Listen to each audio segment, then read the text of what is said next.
Revival. I'm in the building. Let's go.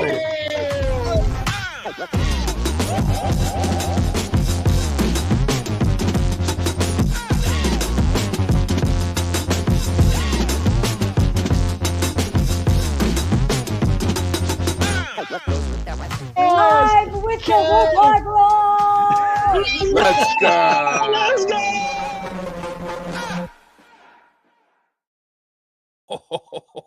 Makes me happy every time. Oh, come on, man. Peace and blessings. It is your boy, Eli Rex, a.k.a. Vibes, and welcome to New York Revival, where it's not just sports, it's entertainment. And I'm here with my brothers, man. You guys know who they are. And that's Mr. Glass Half Full, and that's Spee, if you nasty now. Let's go, people.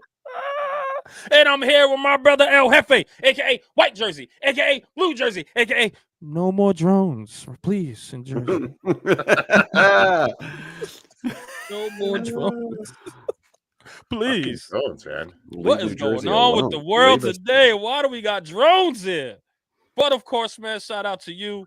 Yes, you, the revivalists in the chat. Please hit that thumbs up, share, and subscribe. We do appreciate all the support. If you're on X, please hit that like button and retweet and hit that notification bell. But if you're on YouTube, guys, hit that subscribe button. We do appreciate all the support, guys. We're not going to keep you too long. We're not going to keep you too long here. We're not going to go around the room because no one cares about our week when we got a special guest in the building here, okay? The New York Giants beat reporter, man. You guys know him for the New York Daily News Sports, man. This guy write columns in there as well. He is the host of Talking Ball. Not only with that, but with his name in there, Pat Leonard. Round of applause, guys. Round of applause. Round of applause. Oh, let's go. Revival. Legend. What's going on, boys? What's going on, brother? Thank you so much for your time. We do appreciate it. How's everything, brother Pat? Man, what an intro. I'm doing great now. He's the best in the business at that, man. He like $1 million every time. Hey, nine straight losses, and I'm still smiling. You know what I mean? It's tough. It's tough out there, man. And we want to know because, like, we just started this thing a couple of years ago, and we had that blip, obviously, in 2022. How hard is it for you to do? Is it easier to do your job with all these the tough times, or is it harder? Well, I would say it's unfortunate that I've become an expert in bad football. Yeah. So that makes it easier at times where like right now, I feel like there are things I can diagnose because I have a significant amount of experience in seeing similar situations. But it makes it harder in the sense that there's apathy in the fan base. Like this year, even September, fans were excited. By October, people were down. The numbers were down. The conversation was already turning to 2025. But then once it gets into November, once it actually, you start seeing these college prospects walking around, you start hearing Deion Sanders talk, you see Daniel Jones is gone, you can start turning your head and your eyes and your view to what does the future look like.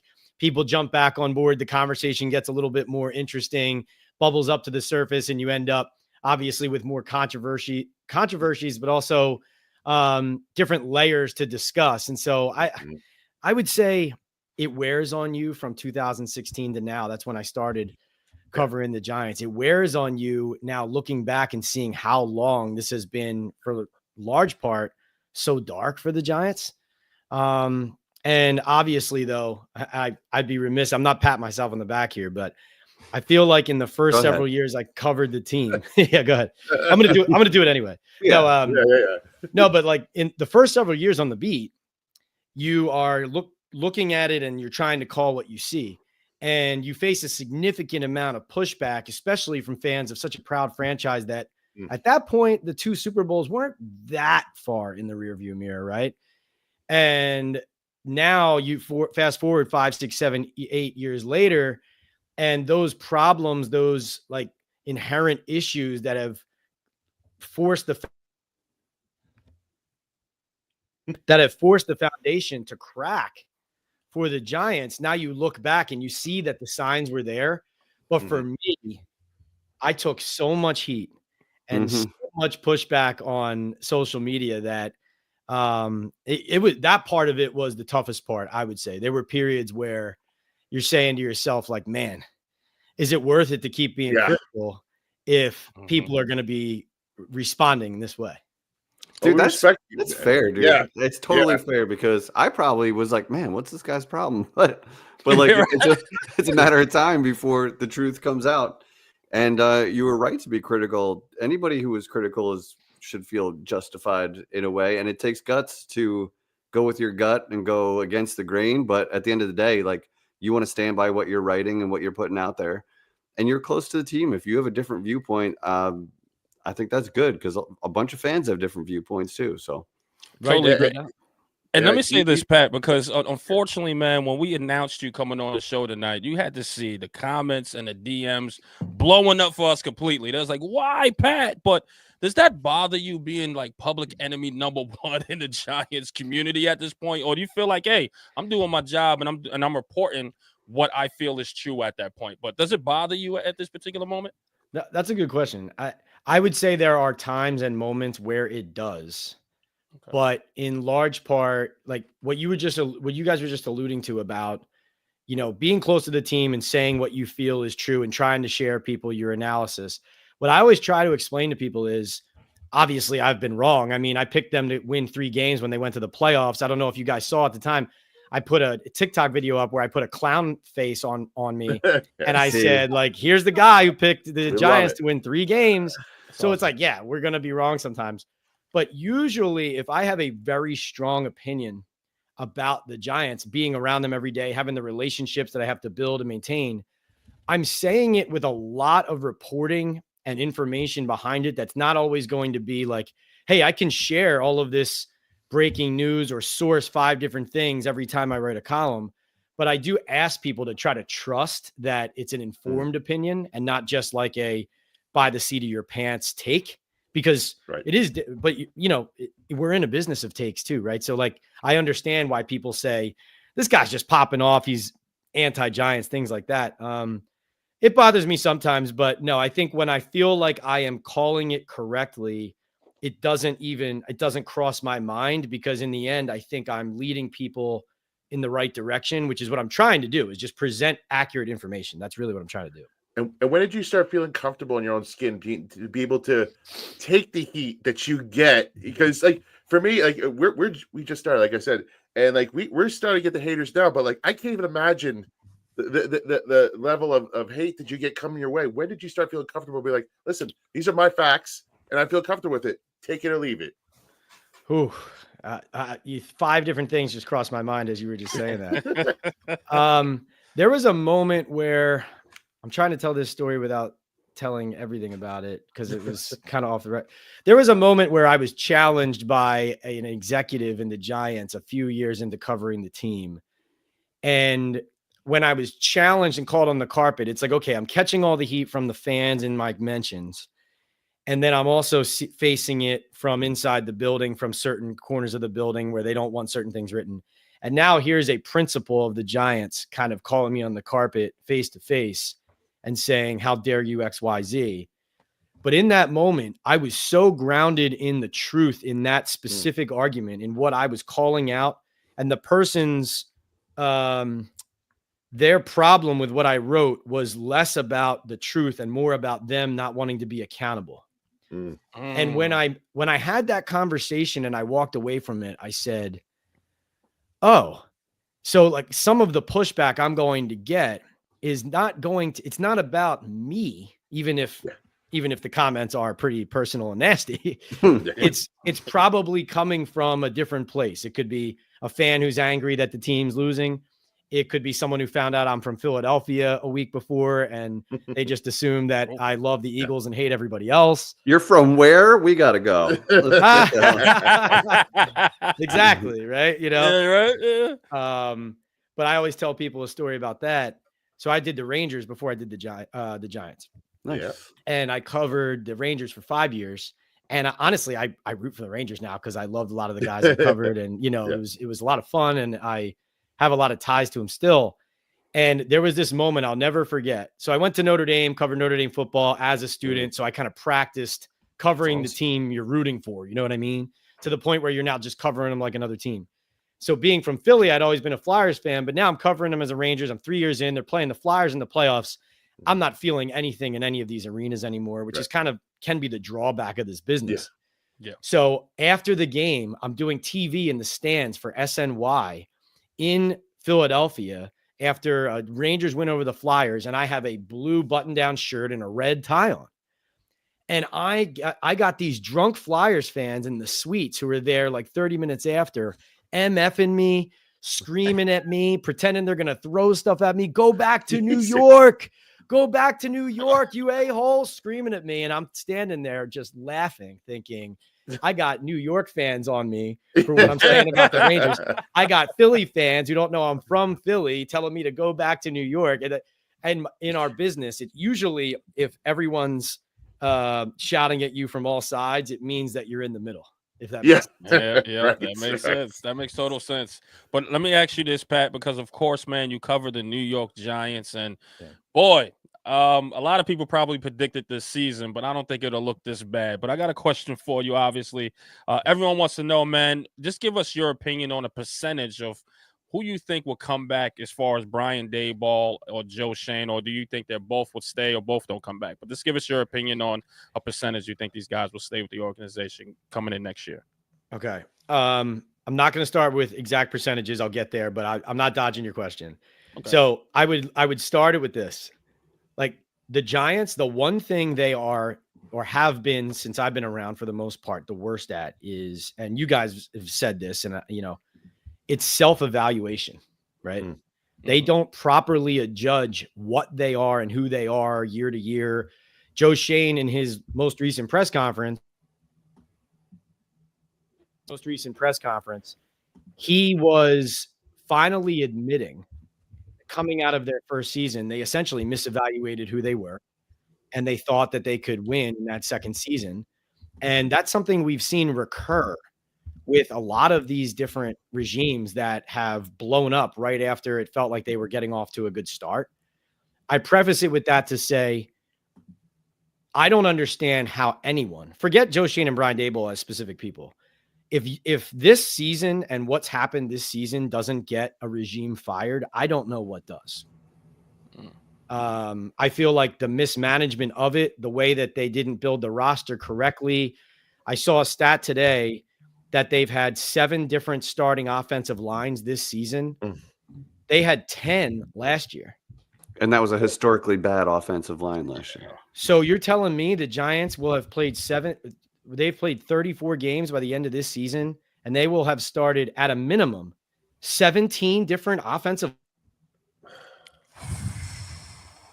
different offensive lines.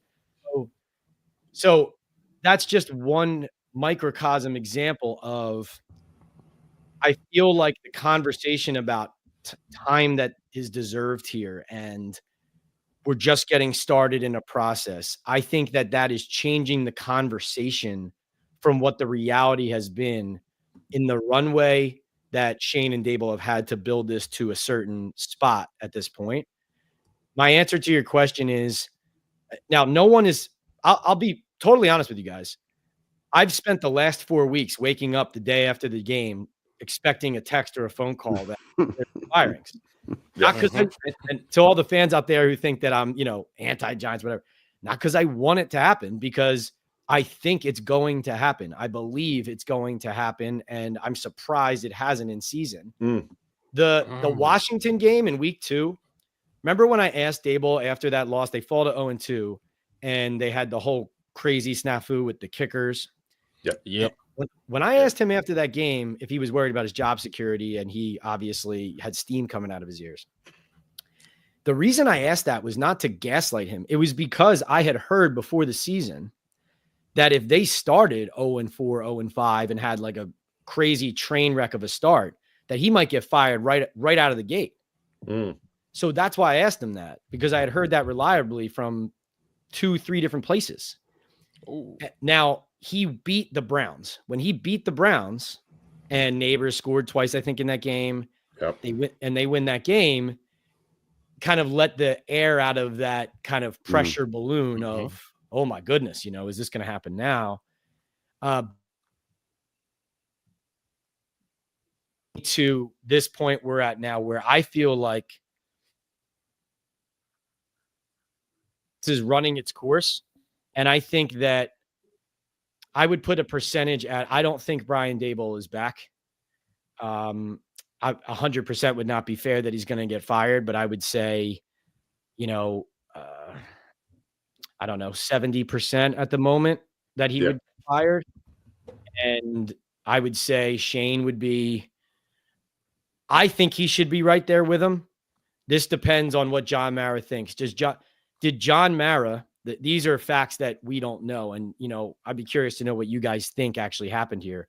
But if John Mara walks in and says, hey, you know what? Nobody knows this, but the reality is I made you guys pay Daniel Jones, and now I'm going to let you have one more draft. Yeah. If that's the conversation that's happening, then yeah, Joe Shane's probably coming back. But my vantage point, my information, what I feel, and I think we saw it in Hard Knocks was, you saw John Mara not put his thumb on the scale for Saquon Barkley, right? Yeah. So, there's an urge, there's a little bit of pressure, but he said, this is your decision at the end of the day. Yeah, you know what? I felt like watching Hard Knocks, right? It was more of a, lack of a better words, meddling a little bit. Like, imagine, someone coming in and going, listen, I just don't know if that'll be a good idea if you let Saquon walk, but it's still up to you. It's kind of like a guilt trip he kind of put on Joe Shane, in my opinion. But again, with that being said, I see where you're kind of going, Pat. They had their say. They still had their decision, which it kind of keeps Joe Shane on the hook. Is that what you're kind of leading to right now a little bit, Pat? That's what I think. I believe that so I've been very critical of John Mara and of ownership, but one thing I believe John Mara firmly to be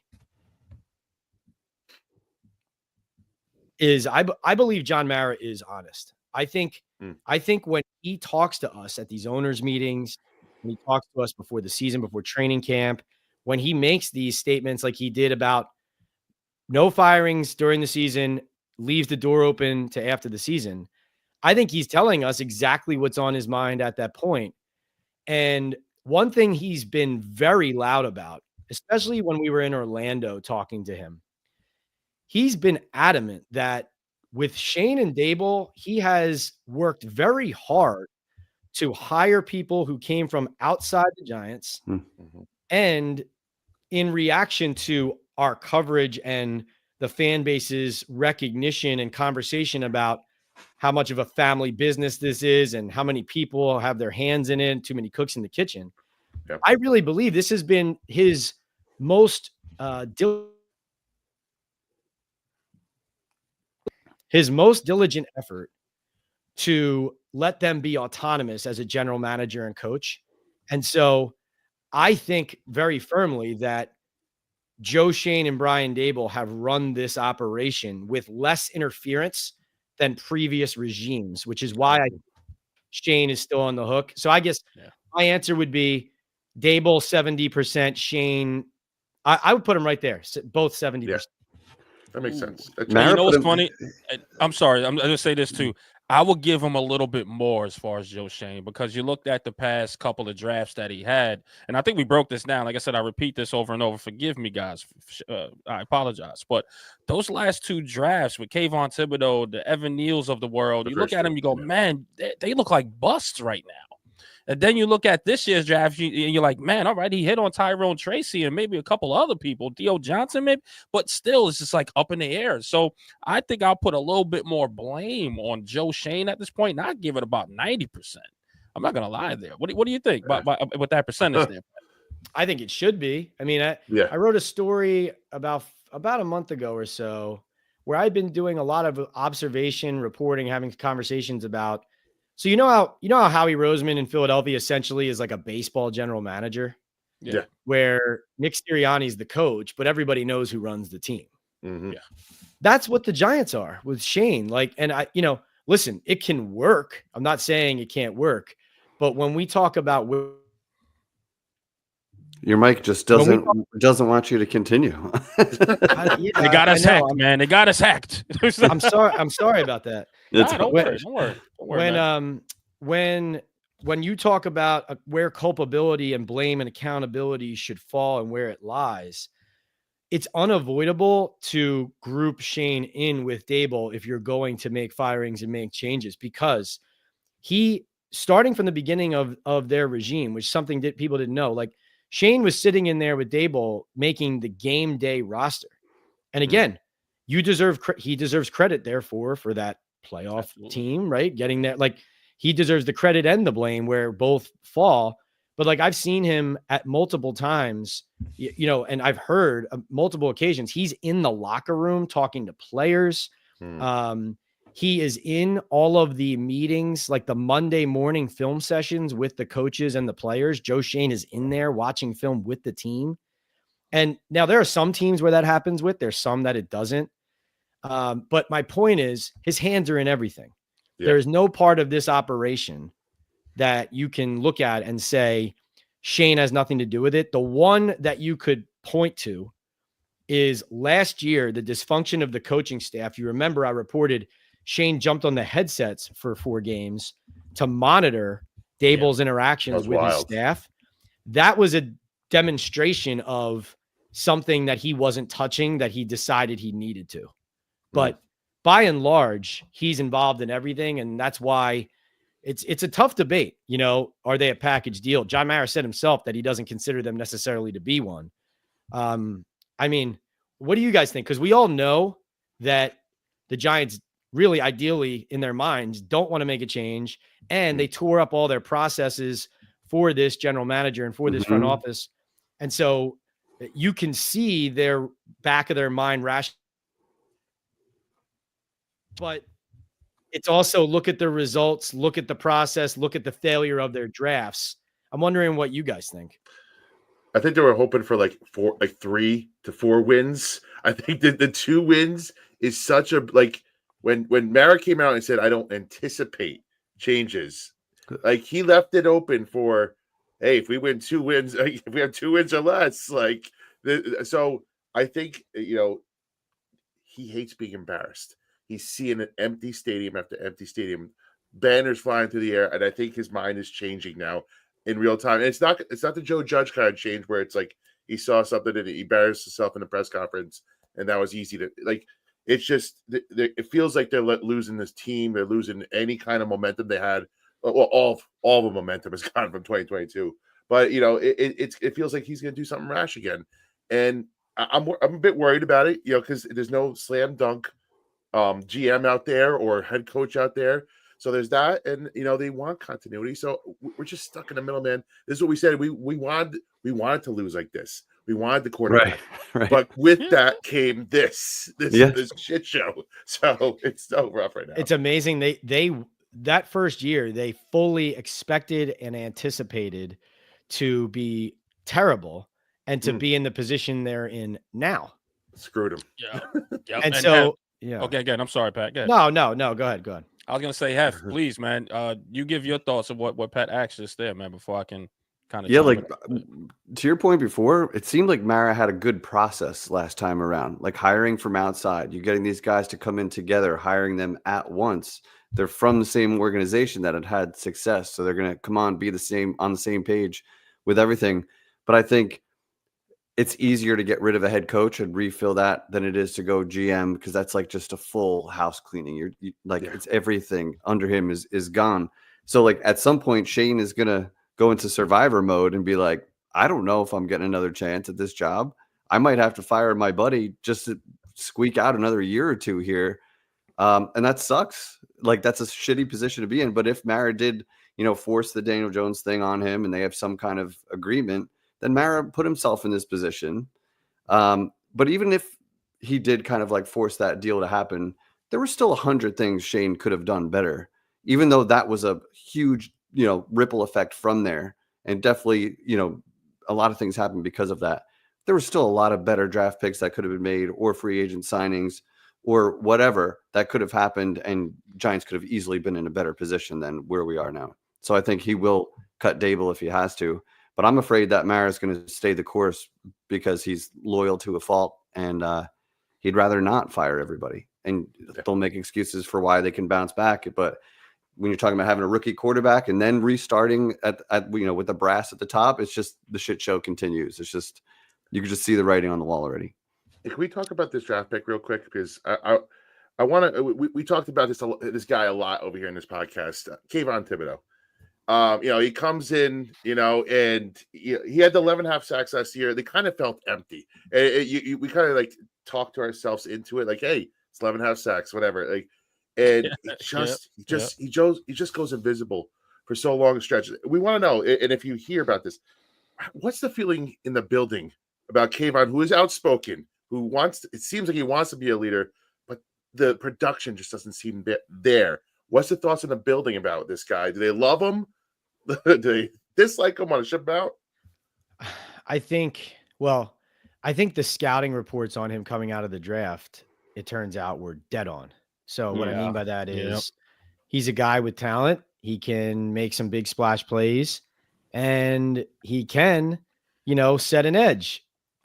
But his personality, his attention to detail, maybe in and around and off the field with certain things can waver. He's definitely somebody who is still young and learning. I'd say so, production wise, I mean, you guys watched the same game I watched against the Ravens. This guy played almost every snap. He had one assisted tackle. That was his full box score. Yeah. This is a number 5 overall pick and Joe Shane's first pick. Like all the other extra stuff, like that's ridiculous. First of all, secondly, I do believe, and I would throw Deonte Banks in this as well in this category. These are players who are not developing the same way under this defensive staff that they were under Martindale. Yeah. And under the Wilkins brothers. Yep. And those guys had pedigree and experience. And that's an example. Like it's, I put out a tweet yesterday because it really is astounding that these Giants beat Lamar a couple of years ago. And Kayvon, remember, had the strip sack. Yep. Yes. Yep. As the Giants pull my mic out again. And let's go. They're on to us. They got us. The two turnovers at the end of that game, by the way, were combined, forced / recovered by Kayvon, Leonard Williams, and Julian Love, first of all. But those are two young players who I see dying on the vine as far as their development is going right now because their coaching is not the same. So that's number one. I also think your question about how do they view him, Kayvon, when he went on that podcast and he said, I think it was no, it wasn't the pivot. It was the one with Carmelo Anthony. Mm-hmm. When he went on the podcast and said that they should have paid Saquon before Daniel Jones. First of all, he said something that a lot of the locker room believed at that point. He was just the first person to say it. So I'm not criticizing him for it. Honestly, I believe it too, but that was the first thing that the Giants saw out there. Like, right. Like, here's a guy who we thought we were going to groom for a certain role, a certain leadership role. We wanted to be a certain thing on the field. And now it's not that. And the last piece I would add is when they went to make that trade for Brian Burns and they gave up a second rounder they could have used on a corner, they paid him all that money that they could have used to re-sign Saquon, sign a guy like Jonathan Grenard, and spend on like a third receiver. I think the overlooked part of that trade, guys, was they were going to, it wasn't like everyone said, oh, they're pairing Burns with Thibodeau. No, they were going to get an edge rusher because Kayvon, who they drafted to be that guy, wasn't that guy. Yeah. Do you know what I mean? Nope. Like brutal. And so again, I'm not totally discounting the guy's talent, his ability. And to be honest with you, physically, I saw him this past offseason, whatever he did training wise, like he did commit physically to try to take that next step. And Burns was, from my vantage point, at least at first, was serving in this like mentor, like show this young buck the way role. Yeah. But I think your question kind of answers itself. Like what, the tone in your voice about it is what it is. It's unfortunate. Yeah, listen, his wardrobe is better than his play at this point. Let's be honest here with Kayvon. Now, listen, I am very critical. Do not take this out on the rest of the panel that is here tonight. Kayvon, step up your game, my guy, because right now you are looking like the word bust. I say this every chance that I get. And listen, no disrespect. It's just I'm sure you're a nice guy. just please, man, play your freaking game and play it well, and don't get mad at Pat Lennon in the locker room tomorrow or whatever weeks. All right, it's not his fault. It's me, Eli Rackson. All right, F, what you got, brother? I'm sorry. No, I'm just saying I appreciate that. I appreciate you speaking up for me because I'm sure this will get back to number 5. You know, Yeah, right. These things have a way. I don't see it. They cutting off your mic, Pat. This is crazy here. They're on to us. They're on to us. They're on to us. The drones. This Thibodeau's like, cut his mic. But this is kind of right in that same vein. You have the ability and the gall to ask some of these harder questions. I think Dan Duggan is another one. You guys hold them accountable, and you don't let them go with these, like, you know, snowflake questions. Sometimes, like, you hold them to the fire, and I think a lot of fans appreciate that. But I'm curious, you know, when Dable's looking around, he sees that you're next. Do you see him like, oh fuck, like here we go again? Or like, is he like, does he understand you're just doing your job, or is there a little bit of like, I can sense it, like, yeah, take it easy, Pat. Like, you know that I'm just trying to survive another day here. Do you get any sense that they just think it's just your job, or do they feel like you probably go a little harder than you need to? There's a little of both. I think from Dable, you can see if you watch him when I ask him questions, mannerisms or things that happen. That the thing that happened not after this game, I think it was after the Saints game.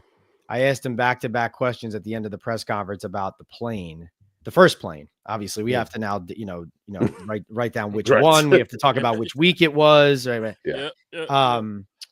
He started crumpling his paper in his hand. And like folding it and then crumpling it and kind of squeezing it as strangling it. Yeah, exactly. Right.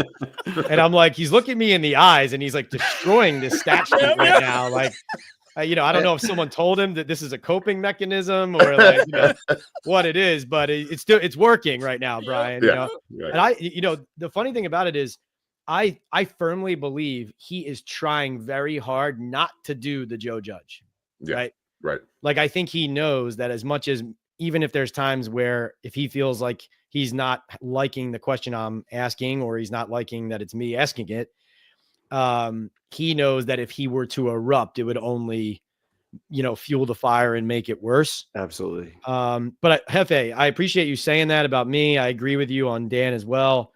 And I think what you'll find is the people in the business who are worth anything, they understand you have a job to do, even when they don't like it.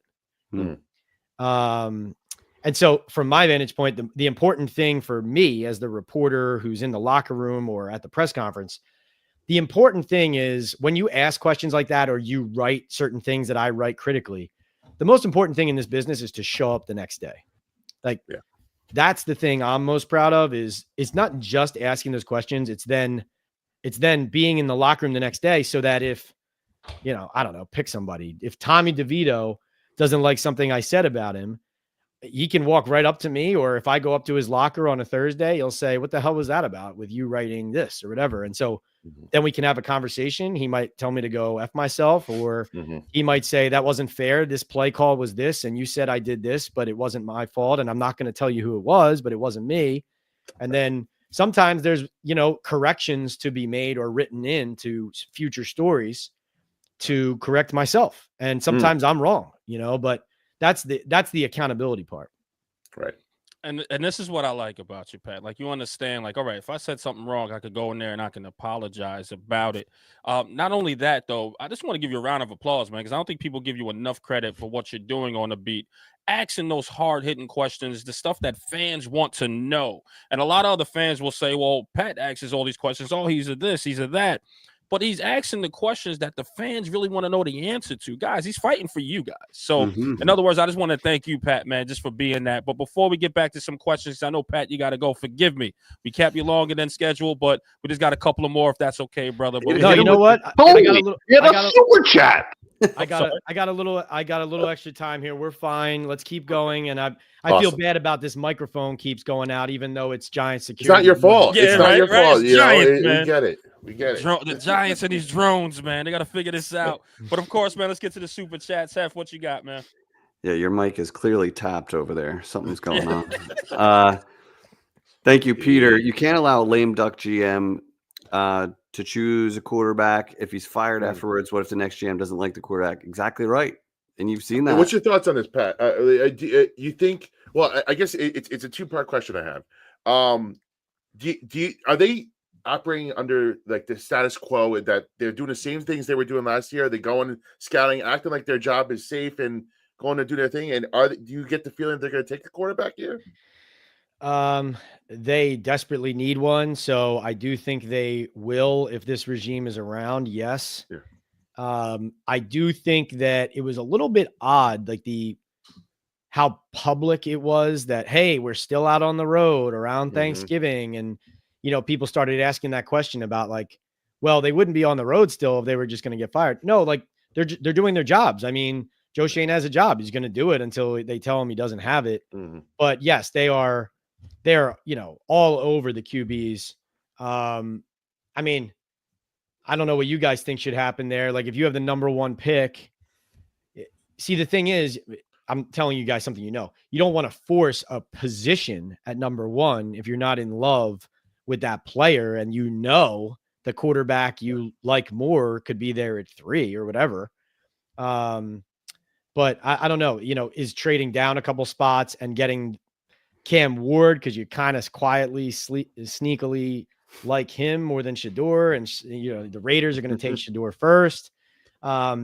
This is the issue with the Giants right now, and why retaining this regime is so scary. Let's say they take their quarterback there.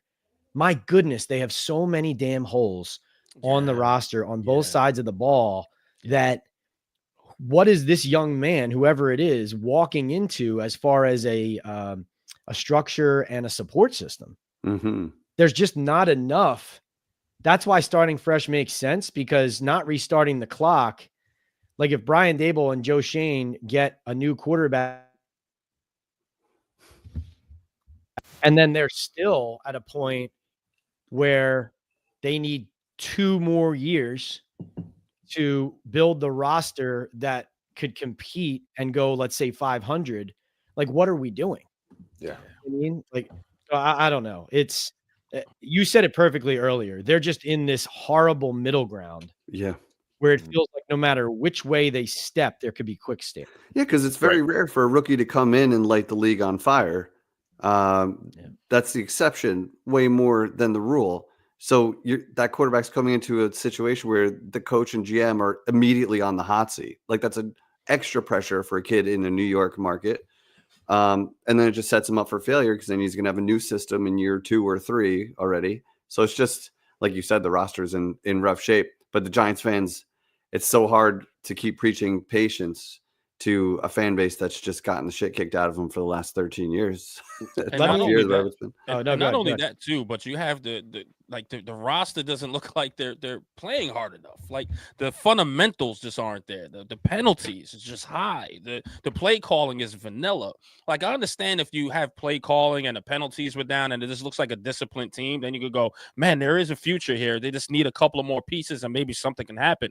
There's nothing that you can say, man, maybe something can happen. Looking at the Giants right now being coached. So I don't know, man. I just think it's like Pat said and everybody's saying, it's just time to go. You gotta figure out who's gonna come in here. And this is the perfect time to do it. If John Mara was worried about optics of getting rid of another coach and the GM in 3 years and he's still paying so-and-so's contract, this is the time to do it while the fans is like, yo, dude, just blow it up.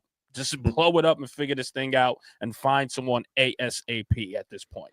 But let me okay, Pat. I'm sorry. I have two hypotheticals to throw at you guys, and these are just conversation points. This is not. I really promise you, no one is telling me that either of these things is going to happen, and I'm not pushing either of them. But I just think they're interesting to think about. One is, if Deion Sanders wants to be your head coach, if you'll draft his son at number 1, do you do it? I'll say this first. No.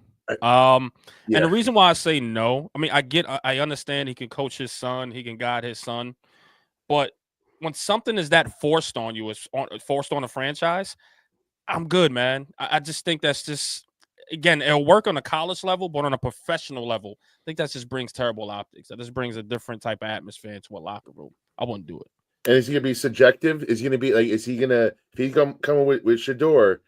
is he going to be like fair in that, if Shadur's not cutting it, is he going to lay him out kind of in front of the locker room? Is he going to bench him? Is he going to, there's that. And then if he tanks, does he move on to the next quarterback? Does Dion try and draft his next quarterback?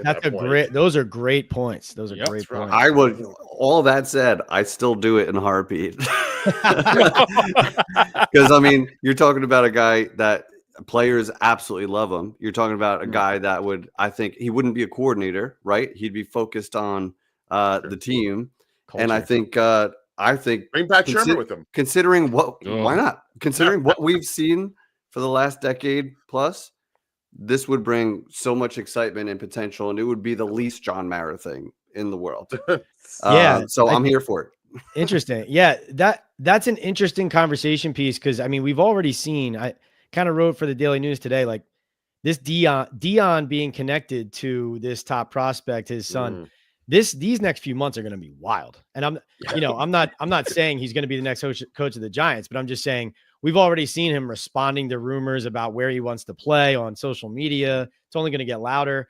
And I do think, and I'm not saying they should hire Deion Sanders, but what I'm saying is I'm kind of agreeing with Hefe in the sense of like what the Giants seem to need is someone who's going to shape them up. And it's like walk in the room. Well, remember Shermer was supposed to be the adult in the room, but it's like they need someone who's going to walk in there, command respect. He's going to walk out onto the podium and tell me to shut the F up. Right. He's going to have that bravado, that confidence that New York is back. Like you could see it, right? You can close your eyes and kind of see it. My other question is this. Now, this is probably separate. Now, Tim McDonald is somebody that John Mara, as his nephew, he's worked in personnel. He's been involved in a lot of high-level conversations. He continues to rise through the ranks. And I would say that throughout all these conversations about the family business and the meddling, I do have my own sense, forget what John has said, that Tim is a good personnel guy, knows what he's doing. Now, of course, he's been a part of, though, a lot of these issues as well.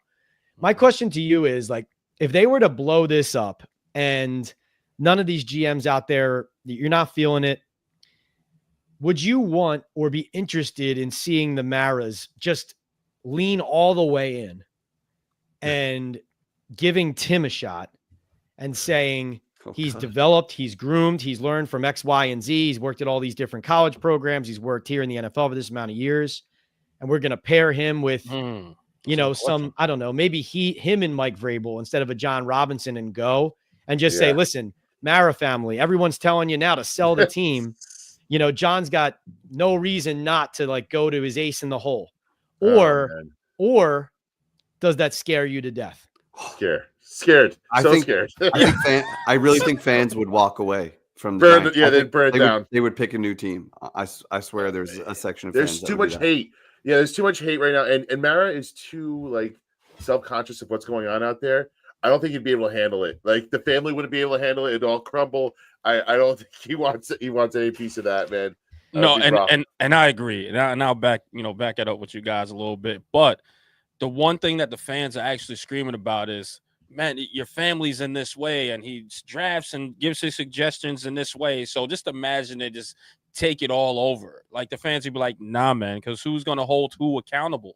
Like if it doesn't go to where it needs to go, are you going to fire your own nephew or your cousin or that? And that's a good question to have. So I think it's I definitely think that's something that should not be done at this present time. I understand if the Giants were winning and everything was so great, then have at it. Go get your family in there. It's a family business. Everybody, you get a position. You get a position. You get a position. I get it. But right now, they just can't sell that to no fan base at this point. They can't even sell Brian Daboll and Joe Shane coming back next season at this point. So imagine your family running it. No. Right. No, that's fair. That's fair. And I think, and I know that those are, smart responses for sure. And I think when you look at this, one thing that gets lost in the Shane Daboll conversation, and then fast forwarding to, okay, who do you hire next, is it's because they had some success in 2022. And let's remember, they went 9-7-1. It's not like they went 13-3 or whatever it was. But because they had that success, everybody thought, and when I say everyone, I mean internally and externally, everyone kind of like forgot that these guys were first timers.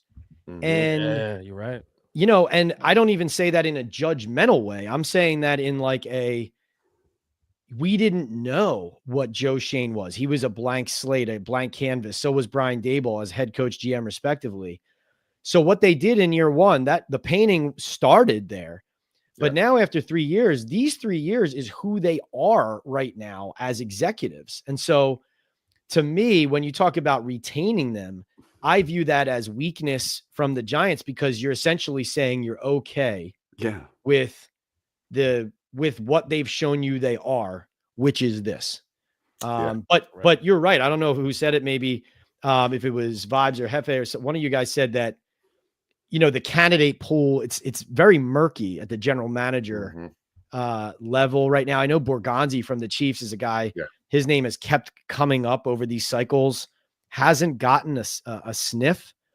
You know, I think when you don't know where to go, but you want to go to somebody with experience, the best thing usually to do is to fall back on which programs are doing it best. But they thought they did that with Buffalo, and look where they are. That's true. Pat, you've been super generous. We appreciate you. So if you don't mind, we're gonna run through these supers really fast, and then we have one more question for you, and it's a good one, and it's the one that's on everybody's mind. Set it up with that. What a teaser! Okay, here we go. Wow. Spiro, this is all you. You know, this is you. This is our boy Tuto. Tuto, we love you, man. Tuto, where you been? You know Tuto. He's a legend. Tuto, everybody knows Tuto, man. Salutes and respects to NYR fam and crew. Big Pat and all the diehard fans in the building. Greetings for the entire rugby team currently training in Cardiff, Wales. And please slap all them Stakey Boys losers out of. I don't know where that is, but I love when he says that. That's my favorite. Tuto's the best. Thank you so much, Tuto. We appreciate you. We miss you, man. Joey B Comedy, great show, guys. Love this group. Pat gets a lot of hate, but he's always on point with his info and does an amazing job. Everyone needs to go, even training staff and doctors, janitors, everybody. Just get them out. We need everybody. Joey B, we're with you. On to something, Joey B. Yep. Here's the curveball. Chris K, the curveball. Is there a true leader on this Giant squad, or should they look externally to find that leader? Chris. That's a damn good question. You know what? I guess I'll start it off. No, I really don't think there's a solid leader. And it's funny how you said Deion Sanders will come in and actually probably play that role, because he is a leader of men, I guess, in some cases. I don't know about a pro level, but looking right now at the Giants in its totality, the entire staff, I don't see that. At the beginning, I could have told you Brian Daboll was the guy being coach of the year, coming in and actually shaping this roster. And you're going, man, this guy actually just might be that Tom Coughlin, leader of men, hold him accountable. No, I don't know if the Giants spoke to him sidebar and say, hey, we don't need you to blow up on the sidelines no more. Or, hey, Wink Martindale, that situation didn't look good. Mike Kafka, we heard, was about to leave as well, and they got him to stay being the assistant head coach as well. So I don't know what happened with Brian Daboll, but I tell you right now, there is no one on the Giants organization right now that is a leader of men. That goes from players, owners, everything. Something's got to give, but that's just my Preach. Of course, take. Preach. I'm sorry. I dig it, bro. Anybody else? Yeah, you know who their leader was. I was just gonna say it. You go ahead. I mean, it was Saquon. Saquon was that dude. I mean, yes, man. He was I know there was not a lot of wins, and he was a running back, but he was the leader. You know, it's not Dex. Andrew Thomas is very quiet, just leads with his play. Yeah. And Dex is a fun-loving guy, but he's not what Saquon was from my seat anyway. Pat, what do you think? Oh, you took the words right out of my mouth. Okay. That was another mistake by Shane. It was like he was so caught up in the personal aspect of it, in trying to win that argument, and also from a positional value perspective, he completely overlooked the value that Saquon had in addition to what he did on the field, and that it was a chasm that was not going to be filled. Like the next closest person to the leader we're talking about, honestly, guys, was Daniel. He just didn't have the level of play consistently to be the guy, but intangibly, like how he represented himself, how he carried himself, how he competed, he was at that level. And even McKinney to an extent. You're Yeah. talking about all the guys they let go. I'm going to say this real quick before we get to the last question. I'm sorry, just one more. Has the locker room changed without Daniel Jones being there? Because again, you mentioned him, how he could have been some type of leader there, and it seemed like they all rallied around Daniel Jones. But has that dynamic changed in that locker room? Do you feel like there's a shift there at this point? Well, I think it already happened. Like, I think, you guys just hit it on the head about, like, Dex is a great player, but he was not prepared to step into the leadership, speak for the team shoes that he had to take on. And he had to take it on at the start of the year when Daniel was here. But once Daniel Jones ended up, requesting his release and being gone after being shut down, then it was like, okay, put yourself in Dex's shoes. Your team is losing. You've played pretty well early in the season individually, but the offense can't score. Now the offense got so bad and the team got so bad, the quarterback and the face of the franchise quarterback is gone. So now everyone's looking at you. But if you really were being honest, you'd be telling everybody, what are you looking at me for? Yeah. Right? And then, like, it's not like he was without problems too. Like, the run defense wasn't good enough. He was a part of that. But, like, that was where it all kind of came apart. You got guys like Dex, Bobby Okereke on the defensive side going like, what? I mean, we have a worse defensive scheme. We can't stop anybody when it matters and when it counts. And it doesn't even matter if we do, because we can't score on offense. So that's where the locker room's at. I'm going to throw my hat in the ring here. I think Malik has it in him to do it. If he could just hone in some of his comments, I think he tells the truth. And he might have to like craft it better. He might have to work on like how his delivery per se. But I think he has the talent and the attitude that is like, hey, I'm not going to take bullshit. He always brings it. He's fighting through injuries as a rookie. He's gone through a really bad situation with 4 quarterbacks, and he hasn't totally blown up yet. He's made comments here and there, but he hasn't had this total like meltdown yet. So I think he's got it in him, and I hope that he can grow into that role a little more. I've actually been kind of impressed with him. Like, I thought if things got bad that he would go, potentially full diva mode, right. because he is that level of talent. But I think he's impressed. I mean, he did rip the coach's play calling, but yeah, sure. But like, besides that was the thing. So listen, no, but I hear what you're saying. It all came from a place of like, I hate losing. Screw this, right? Yeah, right. He hates losing. That's why I like to see him. But in fairness, if he's getting pinned about not getting the ball, you gotta ask the play caller. Like, what else is he supposed to say? Yeah, right. I like cardio. One last one here. Big Sal. Big Sal. Big Sal, please fix this dumpster. You know what, Sal? I think we all kind of come around to we might have to just clean house. And it. I guess a better question would have asked is like, what is the percentages that they survive this? Not like they're gonna get fired. Like surviving the next 2 games. It looks bad, man. It looks zero. It's really bad.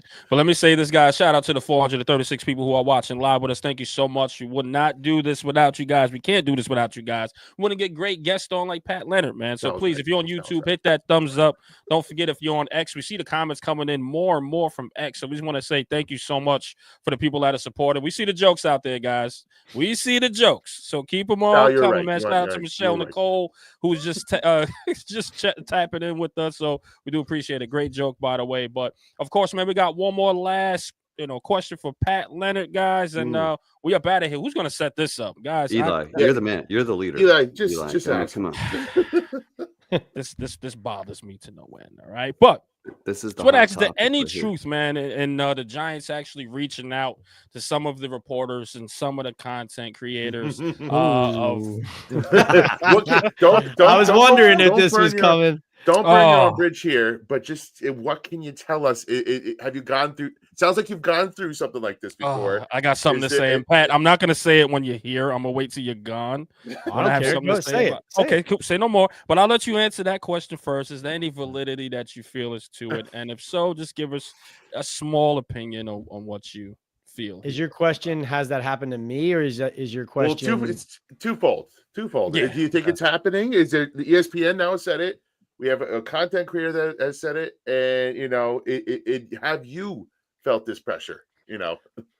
I will say that when Stephen A. Smith said that, it did not surprise me.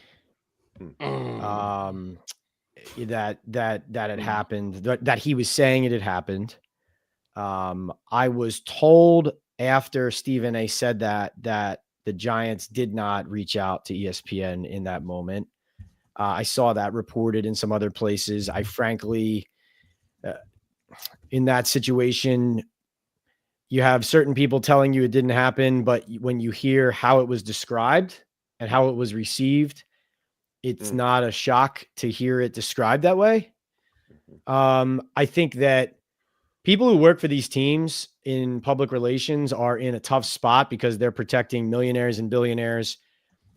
I think that in large part, the PR business, they are supposed to be conduits, right? And like collaborate on both sides, the team side and with us, but they work for the team. I do think sometimes people in those roles, sometimes just like reporters lose focus on some things sometimes. I think sometimes public relations people can become more gatekeepers and defenders rather than facilitators, where I think it starts to get dangerous there, because are we preventing people from just speaking their minds? Like there's nothing wrong with that, you know? So I guess, you know, I'm not trying to talk around it, but no, quite fine. We understand it. We understand it's has tough. has it happened to me? Let's just say this. In 2016, when I came onto the Giants beat, my editor at the time, he wanted the beat writer. So we still had Gary Myers as our NFL columnist. And at the time we had Seth Walder, who is now at ESPN and supremely talented. He was basically writing, you know, news stories. He would come out to the Giants to write news stories. So I, as the beat writer, our editor wanted me to be a beat columnist. So really, like every day I was writing something opinion based. And so I would do my reporting, but then have some analysis to it. Now, within a month, Josh Brown happened. Yeah. So I had to write columns about John Mara's morality a month into covering the Giants. So yes, I have received phone calls, you know, because when you are critical of people in power, especially if they feel like you're being, they could either think you're being unfair, or they could just not be used to the way that you're talking about them because others are not doing that, which is in large part, I try to be fair. I just think that I'm saying a lot of things that maybe aren't being said, even if they're true. So that's their job though. But where it crosses a line is where it becomes, how would I say this? If you're trying to influence the person's coverage, and if you're not being fully honest when you're having those conversations, or you're making it personal, then you lose focus on like what the actual conversation is about. Totally agree. And guys, I just want to piggyback off that because I gotta get this off my chest here. Pat, this has nothing to do with Pat, guys. Let me make this clear. This has nothing to do with our guest, Pat Leonard. This has nothing to do with El Jefe or Mr. Glass Half Full. I will take the heat for this. Maybe so if you're watching, if you're watching, all right, I'm gonna take the heat on this one. Okay, guys. So it has nothing to do with anyone on the panel, like I said earlier today on X, guys. If you don't follow me, go to X right now. I am Eli Rax. Okay, but let me make this clear. I'm gonna say allegedly because we don't want to get sued over here because it seemed like the Giants are on some sort of tyrant at this point. They're watching. Listen, I understand we need changes from coaching staff, and we look at the owner and we say, hey, it's time to make a change somewhere, or you got to get rid of your nepotism, or we got to, whatever the case is, whatever the flashy words people use. But I'm going to call this guy out, and I hope you're watching. Pat Hanlon, your time with the Giants should have expired a long time ago. The reason why I say that is because years upon years now, things evolve. Content creations, creators, they all evolve here. And this is a good lane. Such as great beat reporters as the special guest we have here. Of course, it has nothing to do with them. So please don't clip that part out. But you have great reporters and etc. that just evolves the game and makes it better, while Pat Hanlon is like, don't touch. No, we don't do that over there. It's time. There's no other team in the NFL that does the things the way the Giants do with fans and content creators. Example, we actually booked a guest 5th round pick Tyrone Tracy. When we booked him, the first email we got from the Giants, which was insane. I get it though. Hey, you know what? The beat reporters didn't meet him just yet, but hey, we'll circle back around. We'll make sure you guys have him on your platform. And that was preseason, keep in mind. Preseason. By the way, we didn't know. We guessed he was going to be a star. We really liked him. We watched this film and we say, you know what? This guy's going to be a star. And I think we're kind of true to that a little bit. But they told us no. So I go, all right, man, disappointment, but I get it. I'm just happy the Giants are speaking to us because he said we know who you are. So I'm like, man, they know who we are? This small little engine that could? I'm excited. So, of course, months go by. Tyrone Tracy becomes the household name that he is within the Giants community. We say, hey, man, you owe us one. And I'm paraphrasing here. Hey, do you mind, doing this interview that, Tyrone Tracy could come back on? We respectfully decline. Well, why? I don't see why. Then, long and behold, they say, hey, New York Revival just doesn't have the cachet or the audience for Tyrone Tracy. So what they do, they put in Victor Cruz, slide him there, and have Tyrone Tracy interviewed by Victor Cruz. I got you guys. You got me. That's what happens when you have a bigger machine. But this is why I tell you guys, always support the people that want to do the right thing for you guys, okay? So let me say this without saying this. I also understand that you guys are reaching out to people. I'll say allegedly. That's fine. But you guys are reaching out to people trying to create and spin a narrative of what our opinions are. It's wrong. It's not right to do. And the fact that you guys are losing at this point and not looking to connect with the fans that pays your freaking salary is a damn shame. And I'll put this all on the feet of Pat Hanlon. Your practices over there at that franchise have expired. You are out of touch.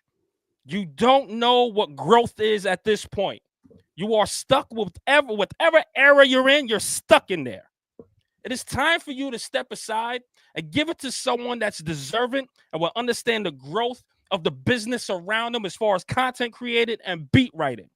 Because right now, and I may remain nameless, but there's former people that actually played for the Giants. Well, they say, hey, we go in there and they tell us, don't go to people, don't touch. They were afraid to talk to fans or people like us. And here's the thing, and here's the kicker. Something we don't do. We gave them the questions we were going to ask Tyrone Tracy to say, hey, man, this is a safe platform, which it is for everyone. We're not here to railroad people, but we are going to ask questions, whether you like it or not. We want some sort of answers. And we gave it to them, and they said no. So whoever's running that, which is Pat Hanlon, your time is over. I think the fans had enough. There has to be something new coming from the Giants organization. And if you're going to lose to this magnitude, it's time to at least let the fans in behind that curtain and at least talk to us and say, hey, man, it's going to get better. Because that could have been your saving grace here. If you would have been like, hey, at least we're trying to get in touch with the fans. Yeah, we did the 100th anniversary. Yeah, it's nothing. This is the new wave to connect with fans, content creating. Get with the program. Pat Hanlon, somebody could clip this, please, for the love of God. Resign. I'm calling for your resignation. It's time, my guy. Drop that mic. If you can't grow with the times, step aside.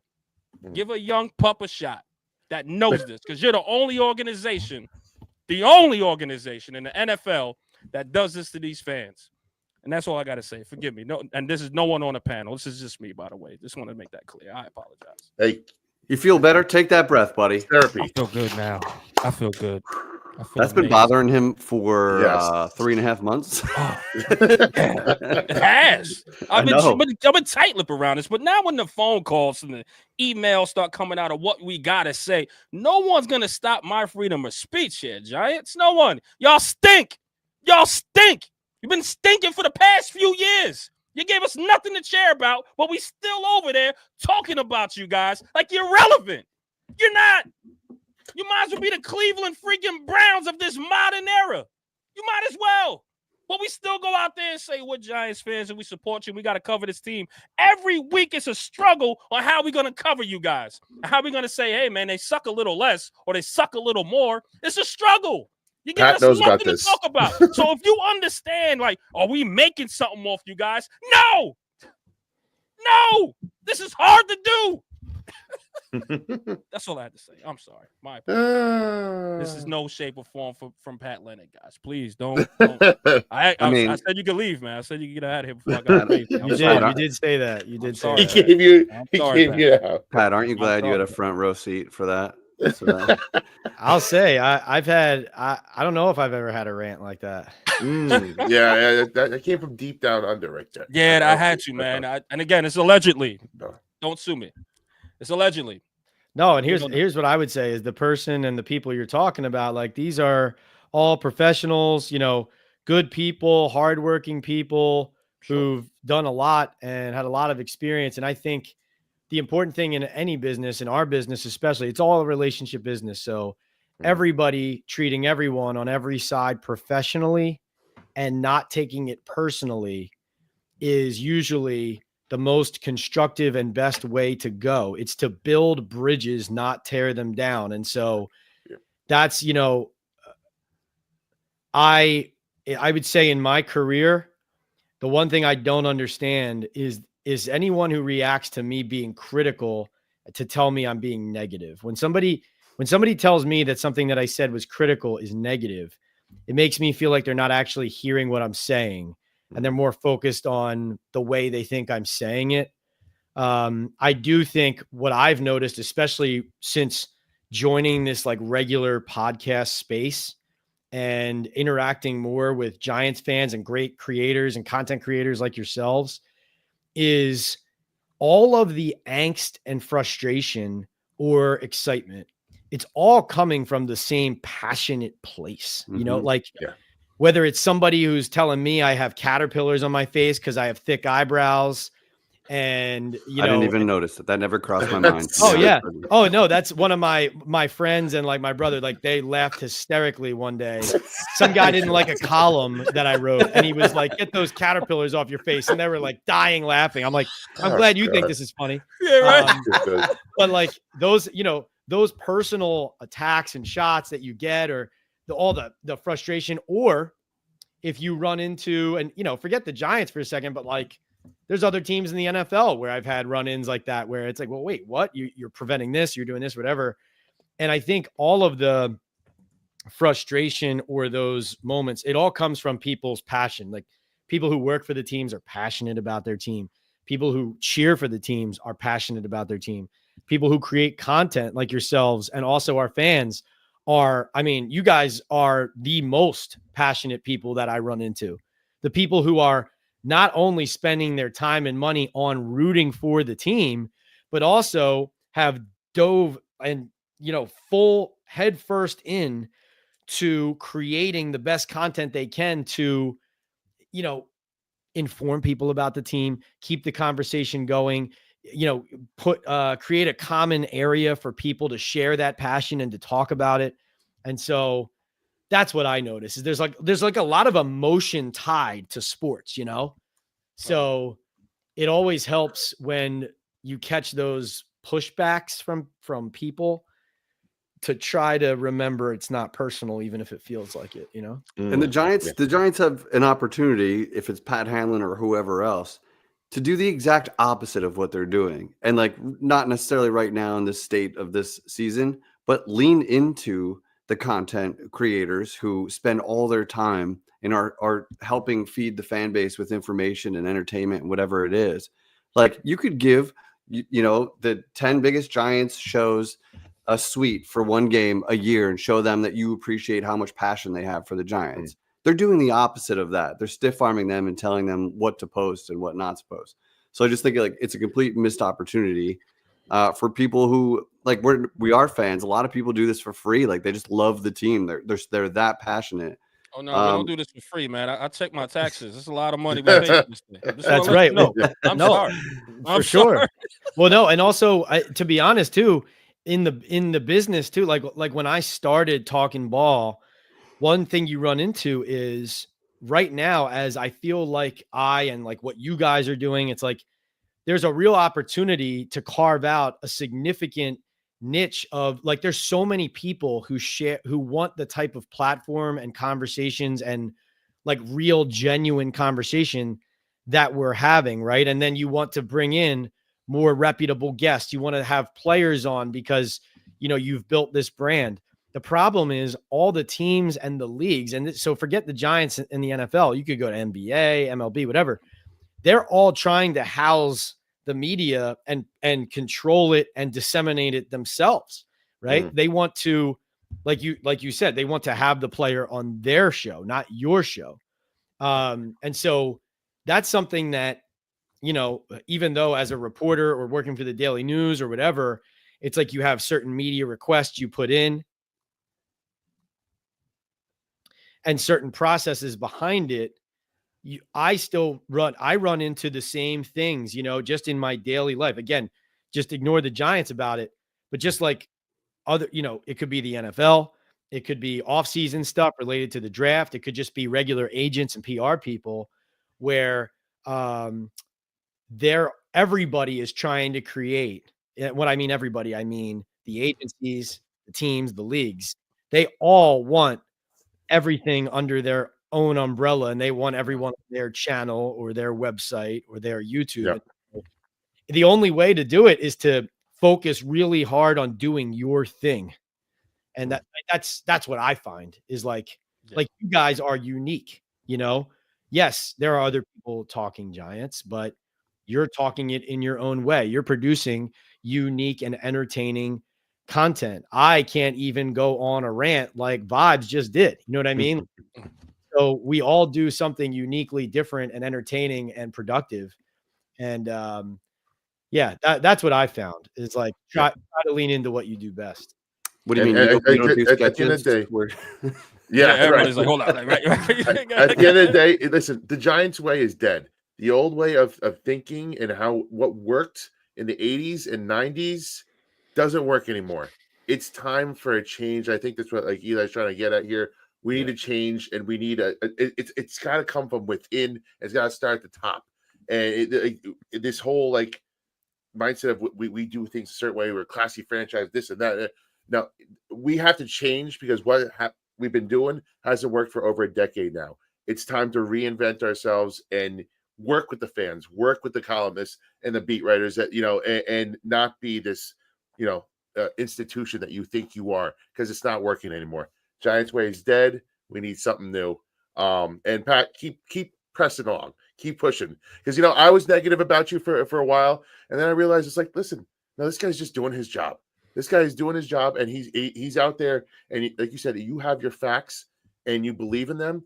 And I was like, all right, now these guys need to be pushed. So I respect you, and I saw if I ever got at you back in the day, but you know what?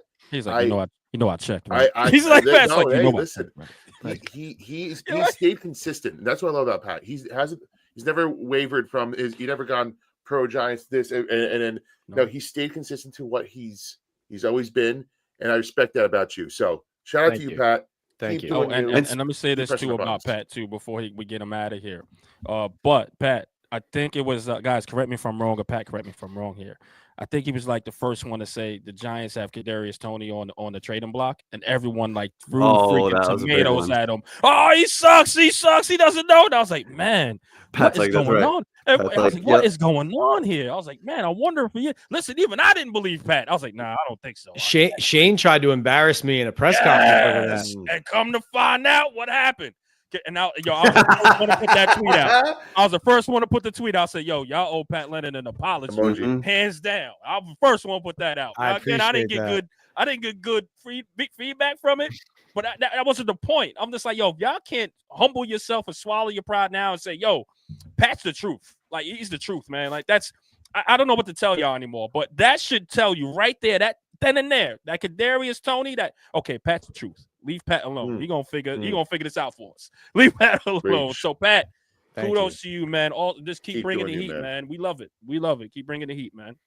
Thank you. It's been a pleasure being on here. Thank you for bringing me on. Thanks for inviting me. Hope we can do it again. Maybe you guys can come over on Talking Ball sometime. That'd be nice. Listen, man, we would love to go plug your stuff. Tell us please where plug we your can stuff find before you. you go, man. All right, yeah. So Talking Ball with Pat Leonard on the YouTube channel. The handle is PL on NFL. So we do Talking Ball live. We usually do it once a week. I've been bouncing around different weekday nights depending on what works. And then we do post-game live after every Giants game, about an hour and a half after the game. Once I file my stories for the Daily News, I jump on live from the stadium and I dive into what I found out in the locker room, what the players said, injury updates, breaking news, forecasting what comes next, and talk live to the fans. That's a lot of fun. Every week, I also have a breakdown of the week's action with Benny Fowler, played for the Giants. He's a Super Bowl champion with the Denver Broncos, former NFL wide receiver. So look forward to that. Probably recording that tomorrow. And then I'm supposed to have Adoree Jackson on the podcast tomorrow to actually talk a little college football because he's a USC guy. I'm a Notre Dame guy. Let's go. So I'm having a good year. Shout out to the Irish. Shout out to Irish. You're in it, man. Yeah. So, looking forward to that. He tells me he's going to wear some USC gear. We'll see if I can get a hold of him on his off day.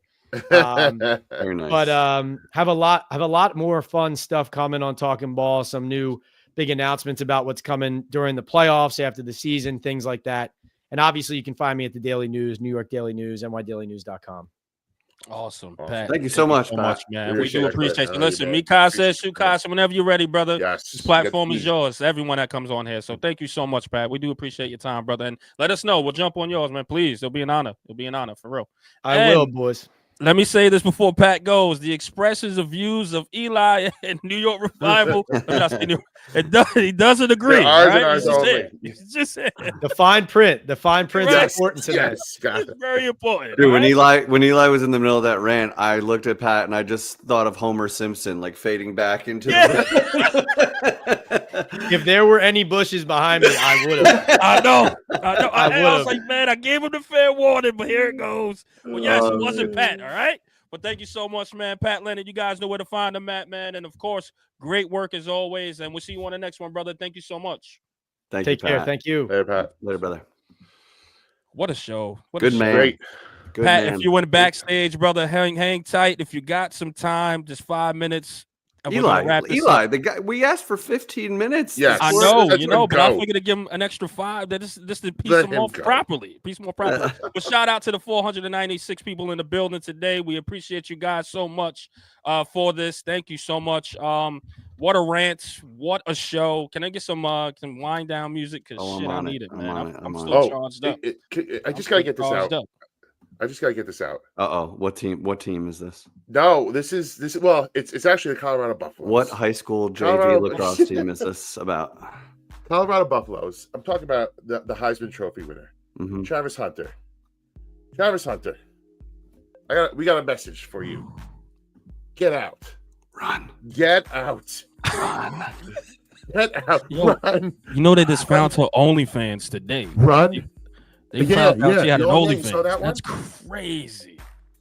Run for your life, young man. Listen, take these from these old geezers right here that's talking. I'm probably the oldest on this panel here, okay? Take this from this old geezer right here. You run from people like that. Those are the ones you just smash and go.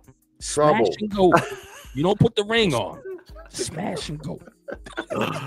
Okay. Dude, I saw all I needed to see from that one little video clip. Like, dude, he's only scratching the surface of how famous and all the opportunities and temptations this guy's gonna have, and you're already huffing and puffing on the couch. Like, what am I supposed to just sit here? Yes, you are. Yes, you are. Yes. And while you're at it, shut up. I'm about to bring the millions. All right. Oh my god. It was funny how she was like, "Yo, I liked. He wasn't my type, but then I liked him." Yeah, you realize he's about to get a big contract and be a millionaire soon. That's exactly what happened. Opportunist. Run from her, man. Run from her. And the guy, he's a good guy. He gives his NIL money to the rest of his players. Like he is for the people. Like he's a great guy, and it seems like he's getting that hook. The hook is deep right now. It seems like get out, Travis. He looks a little afraid of her, you know. Yeah, I know that look. She might fucking. I know that look. I don't know. And guys, of course, man, my apologies for that rant, man, because I felt like we had to get the pad. Yeah, we had to. We had to get to the supers. There's so much super C's. I'm sorry, C's. That's okay. That's okay. I just wanted to get it in before we. Yeah, might as well. Yeah, this is what I'm saying. The Giants way I agree, man. is done. You're done. You're dusted. We are old. We suck. Transform now. There's no better time. The bloom has to rise now with a new quarterback, new jerseys, maybe a new coach and GM, whatever you got to do. Fire everyone. I don't care. The thing we look forward to most now is the banner. What banner? What's the banners above the stadium going to say? Flying around to Mr. Barrett. That's what we look forward to. Can I say this? Can I say this too? The first 2 weeks were funny. It's like, what else can you do in the last game? Like, week, fire. Right? I think there's one more home game, right? It's like, what are you gonna say? Like, I'm really curious what they're gonna say. Like, surprise me. That's what we're looking forward to. Is that what it is? Like, I don't know. I just felt like, I don't know. See what they're gonna say next. That's I'm kind of being facetious here. That like, nobody cares about the game anymore. We don't care what happens. Everybody's going. I talked to a couple of people behind the scenes, content creators, and they're like, I went out with my family on that. I didn't even watch the game. We don't want to watch the game anymore. That's how bad it is. I feel you. And this was like weeks into it, dude. It's like it was over a month ago. Yo. I said to my wife something like, "Giants play at 1. Just throwing it out there. I got to be in front of the TV." She's like, "Still, usually, like you're still doing that?" I'm like, "It's for content." Yo, I just want to say this, man. This guy has been on fire. Joey B comedy. He does comedy. There, bro, I can't put it on the screen. We're not gonna put it on the screen. But did you see that comment? Oh yeah. She got that sazon. He's right. The sofrito. And you know what? Joey B, I think the Talking Giants guys got one of the banner dudes. So he asked, can someone find out who's doing the banners? I think they might be. So shout out to them. Talk to them. Yeah, it was this one and another dude that brought him up. I forget his name. Yeah, New York finance guy. That's all I heard. Yeah. So he brought him up too, man. Shout out, listen, man. Shout out, dude. Hell yeah, right now. Listen. Shout out, man. Everybody from X. We see your comments coming in more and more, so we do appreciate it. Like a Michelle Nicole, we do appreciate your first comment coming in here. Thank you so much. I do see T. That's what's up, man. Shout out, man, to you. Thank you for chiming in as well. Come over to YouTube, guys, because we can see it a little bit better on there too. But keep it coming on X, man. We do appreciate it, guys. Subscribe, if you can, please. Yo, shout out Jerry. Shout out Jerry, man. White assumes me. Yes. That's so believable too. That is so true. Joey B, I'll come on anytime, man. That's what's up. Hefe got to do a video. Oh shoot, you get a request here. We'll talk, Joey. We'll talk, Joey. Get a request here, man. Let's but do yes, something. Man. Guys, subscribe, hit that thumbs up. If you're on X, please hit that notification bell when we go live. You can see us every week. What a fun show this was, of course, man. We get great guests for you guys when we can. So come on in, man, and keep supporting the small businesses, because we're small fries. What the Giants would say. What can we offer Tyrone Tracy? Nothing. That's what they said. Nothing. A chance to connect with fans on a real pod, on a real pod, instead of for you getting some scripts going on for pod for the people. We are the pod for the people, and people need to come on, and we soften the blow for everybody. We make them loved. Hey, we make them feel loved. Can we end on a good note, and maybe I could play this right into our outro, but we can show how good an actor Pat Leonard is, and how good he was in this little sketch here, and then we'll get out of here. Speak, can you take that comment? Yes. Dan? Oh, I could take it down. I apologize. My man. Yeah. All right, Eli, can you do that cool outro thing where you like say goodbye and stuff, and then guys, on behalf of our brother, man, my brother said, and of course, Mr. Glass half full of nets. Speak if you nasty now. Let's go. Yeah. And my brother El Jefe, aka White Jersey, aka Blue Jersey, aka I think we did the whole drones thing before. Now I need something else to kind of end this thing here. But El Jefe's in the building. And it's your boy Eli Rax, aka Vibes. We see you guys on the next one. Peace and blessings. Yes, sir. Thank you. Next up, guy in the blue jersey. Pat Leonard, how the hell are you? Fantastic. Before the season, you predicted that the Giants would start 2-0 and be NFC East champions. Anything you would have done differently there? Good question. No. So even though you were 100% wrong, There was nothing you would have done differently? Yep, that's right. Anyone else sweating? Bold strategy, Cotton. Nate See y'all Burleson, next. let's go. New York Revival, I'm in the building. Let's go.